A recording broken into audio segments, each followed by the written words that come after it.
Open books are one of the best ways that we can increase the thoracic rotation for the golf swing, but it's one of the exercises that I find can be done really poorly. So we're going to go through some of the pitfalls of this exercise and try and show you guys how to get the most out of it and make sure that you're not compensating through other areas. So one of the things that we see, so an open book, basically you're in this kind of position where your knees and your hips are at 90 degrees.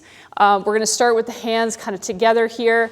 So what you want to do is try and get some rotation through the upper back. So I'm going to have Wes, he's going to bring his arm up overhead and he's going to try and turn his chest to the ceiling. So ideally what happens is from about belly button down, we stay nice and still, nothing happens. The other thing that we want to watch for is that the rib cage stays down and it doesn't flare. So we're going to go, I'll show you kind of a bad version here as well, so if you want to come back for me. So we're going to go through what a bad open book looks like. So we're going to reach overhead here. First thing that happens in a lot of people is this rib cage flares, and then we get a lot of tension and too much movement through kind of this mid to lower back, and we really don't get much to anything in the upper back. If you want to come back around for me. So that's number one. That's one thing that we want to watch for. So the first thing is going to be rib cage down.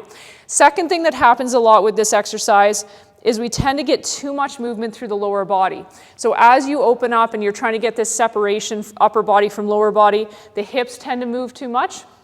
So again, if we get too much lower body movement here, again, we're going to be opening up lower back for too much rotation. And in the golf swing, this isn't something we want. So with a golf swing, we want to make sure that the rotation's coming through the upper back so that we protect that lower back from over-rotating and then creating some sort of overuse, injury, and some pain. So a proper open book, you want to make sure you can kind of squeeze your knees together here. You can even have a block between your knees if that feels like it helps you keep the lower body still. You want from belly button down to stay really nice and solid. And you want to try and feel like the rib cage stays down. So that when we go into this open book, we're reaching overhead, we're trying to extend through the higher upper back. So between the shoulder blades from about mid back to the top of the shoulder blades. That's the area that you want to feel is moving. So the rib cage down really helps with that.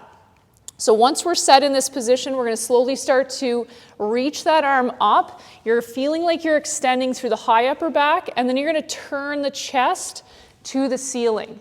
Okay, your head can follow, your eyes can even follow the hand here.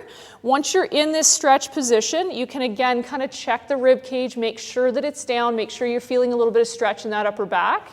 Then I want you to hold here, and we're going to take a nice deep breath in. So if you've done some of the maximal breathing work, you're going to try and breathe in through the belly, sides, and then I want you to try and feel like you're breathing into the upper back and almost stretching through that rib cage. On the breath out, you're going to see if it'll allow you to turn a little bit further into that stretch, and then we're going to bring it back around for another rep. Okay, so there's a lot to this one, but chip away at it and see if you can start to feel the separation here. So we're going to do one more rep of this. So lower body's going to stay still. We're going to have rib cage down, reaching above the head, trying to turn the center of the chest to the ceiling. We can look to the hands slightly here. We're aiming for that stretch being in the upper back, holding here for some maximal breathing. So belly and sides, feeling that breath go up into that high rib cage, and then as you breathe out, trying to feel a little bit more rotation happen. And then try and bring yourself back. Something else that you can kind of feel here is that you actually bring yourself back with the torso as well. So this is a fantastic exercise to improve your upper back mobility for your golf swing, but you really want to watch how you do it and make sure that you're aware of what your body is doing so that it'll transfer really well into the golf swing.